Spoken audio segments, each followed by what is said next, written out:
Magsitayo ang lahat para sa isang maikling panalangin. Panginoon, maraming salamat po sa umaga po na ito, sa buhay at kalakasan na pinagkaloob niyo po sa amin.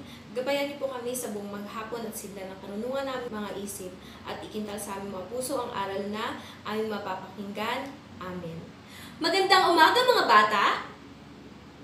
Ako nga pala si Binibining Joseca, ang inyong magiging guro sa edukasyon sa pagpapakatao, Baitang 7. Bago po kayo magsiupo ay pakilinis muna ng mga kalat at pakihanay ng mga silya. Okay, maraming salamat at maaari na po kayong magsiupo.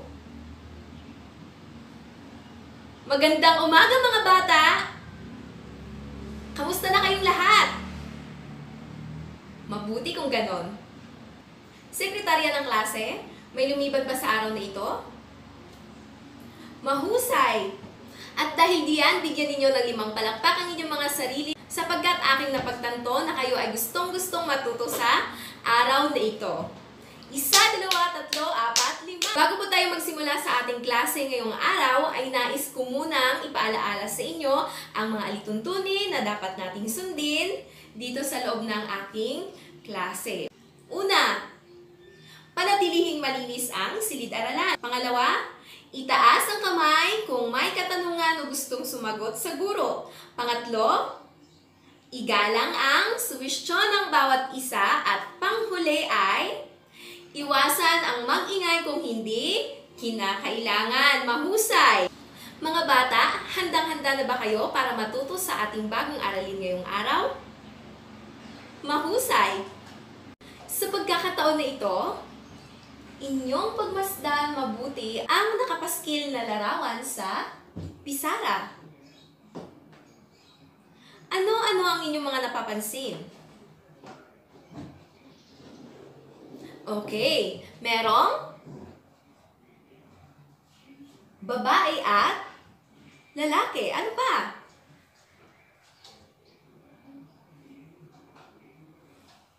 Yes, Claire? May pagbabagong nagaganap sa kani-kanilang sarili. Mahusay. Ano pa? Yes, Jason? Sila ay nakikipag-kaibigan. Ano pa? Merong ugnayan sa isa't isa. Magaling. Ngayong nasa high school na kayo, may napapansin ba kayong mga pagbabago sa inyong pisikal na anyo? Maging sa iba't ibang aspekto ng inyong sarili. Okay, magbigay nga kayo ng halimbawa. Pagkaroon ng Adam's apple para sa mga lalaki at sa mga babae naman ay pagkakaroon ng menstruation period. Marahil kayo ay maraming mga pagbabago sa pisikal na anyo, maging ito ay pagkakaroon ng tagihawat, pagkakaroon ng Adam's apple para sa mga lalaki, at paglaki ng dibdib. Okay. At kung dati ikaw ay may mga bagay na gustong gawin, ngunit ngayon ay hindi mo na nagagawa, sa palagay mo ito ba ay isa ring pagbabago? Tama! At marahil, kayo ay naguguluhan o nalilito sa mga pagbabagong nagaganap sa inyong mga sarili. At ikaw ngayon ay nasa yugtunan ng pagdadalaga at pagbibinata. Tama! At ngayong araw ay ating tatalakayin ang ating bagong aralin tungkol sa pagtukoy at pagtanggap sa mga pagbabago sa sarili. At ngayon naman ay ating bigyan kahulugan ng ibig sabihin ng pagbabago sa sarili. Ang pagbabago sa sarili ay ang mga bagay na nagaganap sa iba't ibang aspekto ng sarili sa panahon ng pagdadalaga at pagbibinata. At ito ang mga patunay na ang isang nagdadalaga o nagbibinata ay nagkakaroon ng pagbabago sa iba't ibang aspekto ng kanyang sarili. At ito ang mga sumusunod. Una ay pangkaisipan, Pangalawa, panlipunan. Pangatlo ay pandamdamin. At pang-apat ay moral. Sa pangkaisipan, dito na tayo nakapagbigay ng kuro-kuro natin sa iba at nakakaalala na tayo ng mga bagay-bagay at meron na din tayong sariling paniniwala. At higit sa lahat, dito na nabubuo ang pangangatwiran natin tungkol sa ating mga paniniwala. At dahil sa aspektong ito ay nakagagawa na din tayo ng mga tunguhin para sa hinaharap. Para sa aspektong panlipunan naman, dito na nangyayari ang mas pinagkakatiwalaan pa natin yung mga kaibigan natin kesa sa ating mga magulang dahil doon na tayo nagsasabi ng mga sekreto natin sa ating mga kaibigan. At dito rin sa aspektong panlipunan ay nagaganap na mas gusto natin na makasama ang mas maraming kaibigan kesa sa isang kaibigan. At kung mapapansin natin sa aspektong ito, dito rin nagaganap na hindi tayo masyado o yung mga kababaihan ay hindi masyado nagpapakita ng kanilang pagmamahal sa mga lalaki. At ang mga kababaihan naman ay mas gusto na mapalapit sa kanilang katulad na kasarian. At dito din pala sa aspektong panlipunan nagaganap na kung minsan ang mga nagdadalaga at nagbibinata ay hindi maunawaan kung bakit naghihigpit ang kanilang mga magulang sa kanila. At ang sunod na aspekto naman ay ang pandamdamin kung saan nagaganap ay nagiging magalitin na yung mga nagbibinata at nagdadalaga at ang kanilang galit ay binubunto nila sa mga nakakatanda. At dito na rin nagaganap na kung minsan ay kinukumpara ng mga nagbibinata at nagdadalaga ang kanilang sarili sa kanilang kapwa binata o dalaga. Halimbawa, pagdating sa pisikal na kaanyuan, sasabihin ay, bakit siya maganda? Bakit siya maputi? Bakit ako hindi? Mga ganong bagay na palagi nilang sinasabi o nararanasan. At sa aspekto ding ito, dito na rin nararanasan ng mga nagdadalaga at nagbibinata na gusto nilang mapag-isa, gustong laging nakamukmok sa kwarto. Kasi minsan, marami ang kanilang iniisip at higit sa lahat, malalalim ang kanilang mga iniisip. So dito nagaganap ito sa aspektong pangdamdamin. Ngayon naman tayo ay dadako sa aspektong moral. At dito naman nagaganap ang pag-unawa sa tama at mali. At may kakayahan na ding makitungo ng patas at may katarungan. At dito rin nakapaloob sa aspektong ito ang pag-aalala sa kapwa. At ang huli ay ang pagpapasya kung ang pinili ay tama o mali. At ang panghuling aspekto ay ang aspektong espiritual. Dito nagaganap ang may kakayahan na ang mga dalaga at binata na makipag-ugnayan sa Diyos. Dito na rin sila naniniwala sa Panginoon o sa Puong May Kapal. Ibig sabihin, dito na hinuhubog ang aspektong espiritual ng isang nagdadalaga at nagbibinata. Mga bata, maliwanag na ba sa inyo ang ibig sabihin ng pagbabago sa sarili at ang mga patunay na nagkakaroon ng pagbabago ang nagbibinata at nagdadalaga sa iba't ibang aspekto ng kanilang sarili? Mahusay! At ngayon naman ay ating bigyan kahulugan ang ibig sabihin ng pakikipag-ugnayan. Ang pakikipag-ugnayan ay ang interaksyon natin o ang pagkonekta natin sa iba't ibang tao na may layunin na mapaunlad ang bawat isa. Ibig sabihin tayo ay may mga tungkulin na dapat gampanan sa ating kapwa at ito nga ay ang mas lalo pa na mapaunlad ang ating pakikipag-ugnayan sa ating kapwa. At dito rin natin pinapaigting ang ating relasyon sa ating kasing edad. Ibig sabihin dito binibuild ang ating friendship tungo sa mas malalim pa na pakikipag-ugnayan sa ating mga kapwa nagdadalaga at nagbibinata. At ang mga nagdadalaga at nagbibinata ay may mga tungkulin na dapat gampanan sa lipunan. Katulad na lamang ng pakikilahok sa mga programa ng pamayanan at pati na rin sa paaralan.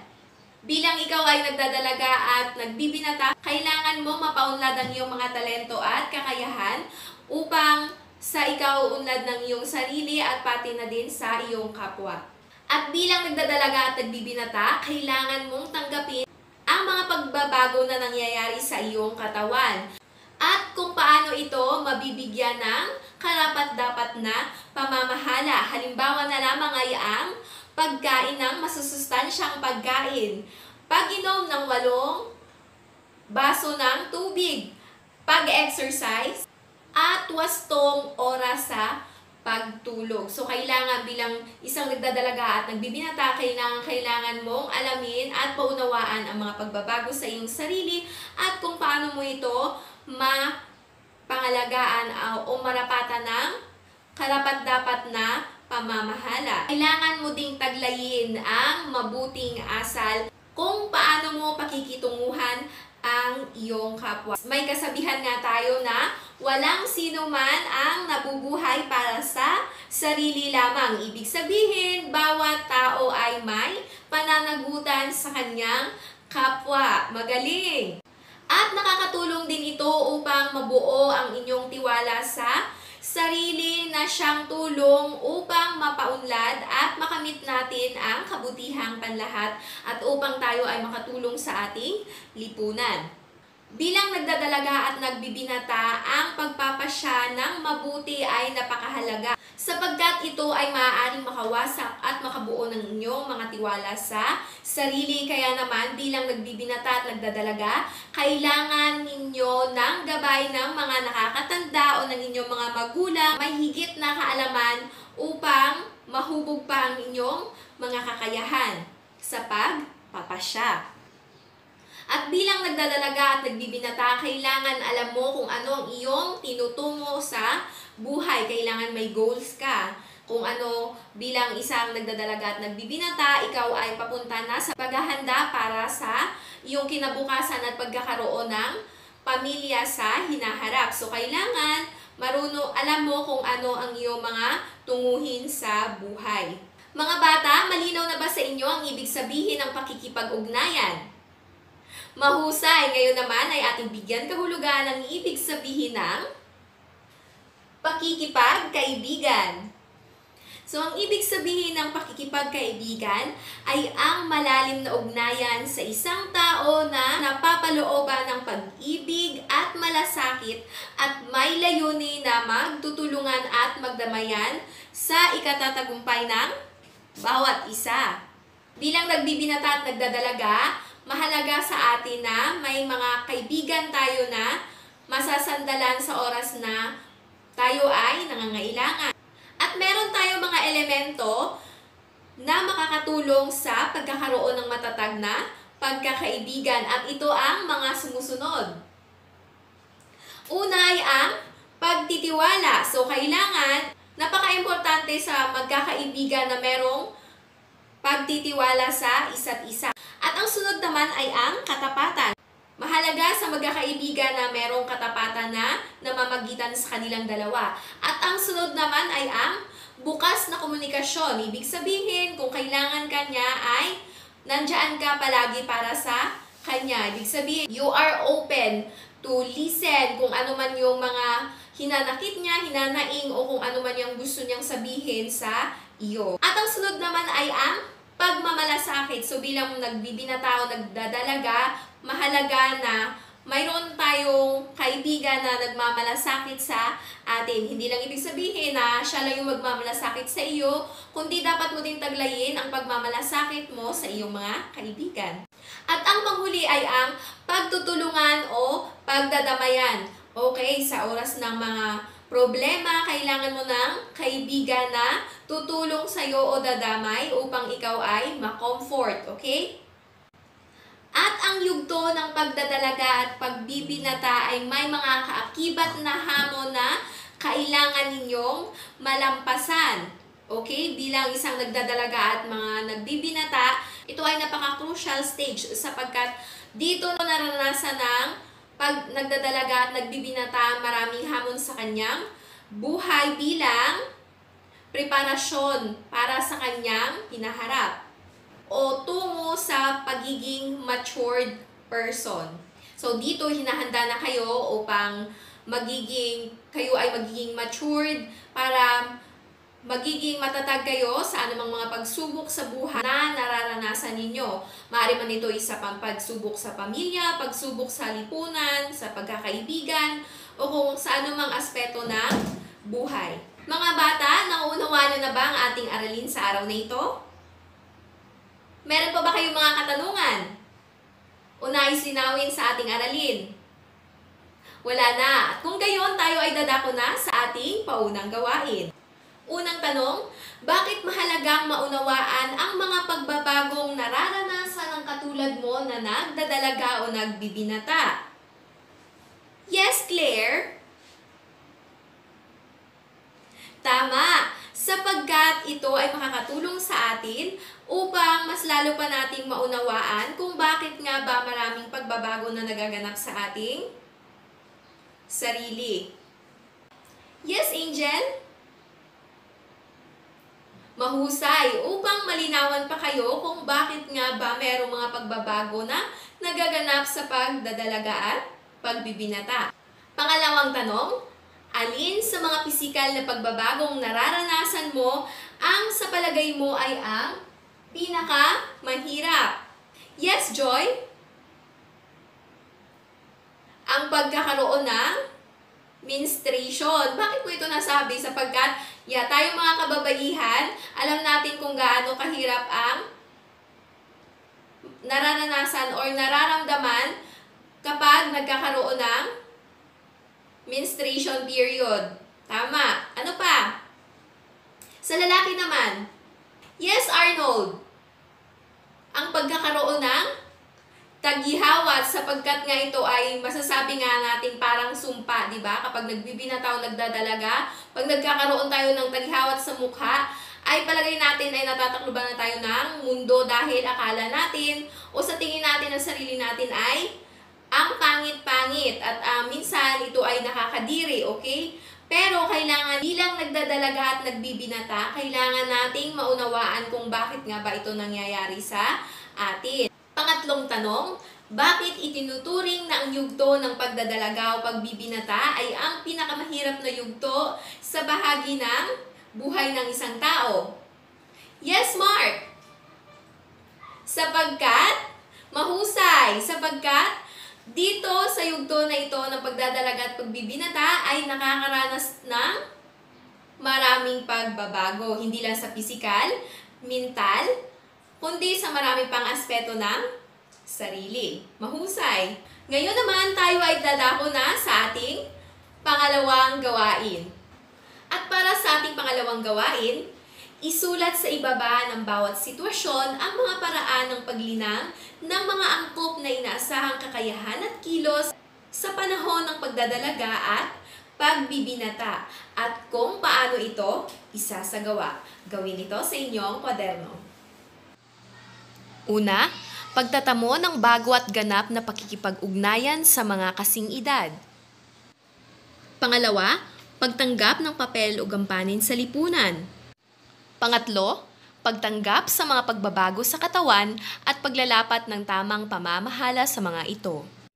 Ikaapat, pagnanais at pagtatamo ng mapanagutang asal sa pakikipagkapwa sa lipunan. Ikalima, pagkakaroon ng kakayahang makagawa ng maingat na pagpapasya. Sunod, isulat ang mga pagbabago sa iba't ibang aspekto sa panahon ng iyong pagdadalaga o pagbibinata. Maging ito ay emosyonal o pandamdamin, intelektual o pangkaisipan, sosyal o pakikipag-ugnayan, at moral o paggawa ng mabuti. Gawin din ito sa inyong kwaderno. Mga bata, nagawa niyo ba ng ayos ang ating mga gawain para sa pangalawang gawain? Mahusay! Ngayon naman tayo ay dadako sa ating pangatlong gawain. At para sa ating ikatlong gawain, punan ang chart sa ibaba. Sa hanay ng Ako Noon, itala ang iyong mga katangian noong ikaw ay nasa gulang na 8 hanggang 11 taon. Sa hanay ng Ako Ngayon, ay itala naman ang mga pagbabagong naganap sa iyo sa kasalukuyan. Gawin ito sa inyong journal notebook. Mga bata, nagawa niyo ba ng ayos ang ating ikatlong gawain? Mahusay! Ngayon naman, kunin ninyo ang inyong journal notebook at sumulat ng isang refleksyon o pagninilay tungkol sa mga pagbabago sa aspekto ng emosyonal, intelektual, social at moral. Tapos na ang ating aralin sa araw na ito. Nawa kayo ay maraming napulot na mga aral at mga natutunan na maaari niyong magamit bilang isang nagbibinata at nagdadalaga. Ngayon ay alam mo na ang mga pagbabagong nagaganap sa iyong sarili. Nauunawaan mo na at natatanggap ang mga pagbabagong ito maging ang mga papel mo sa lipunan. Kaya mo nang makagawa ng maingat na pagpapasya at alam mo na rin ang iyong tunguhin bilang nagbibinata at nagdadalaga. Alam mo na rin tanggapin ang mga pagbabagong nagaganap sa iyo sa emosyonal o pandamdamin, intelektual o kaisipan, social o pakikipag-ugnayan, at moral o paggawa ng mabuti. Muli, ako si Binibining Joseca, ang inyong guro sa edukasyon sa pagpapakatao, Baitang 7. Magandang araw!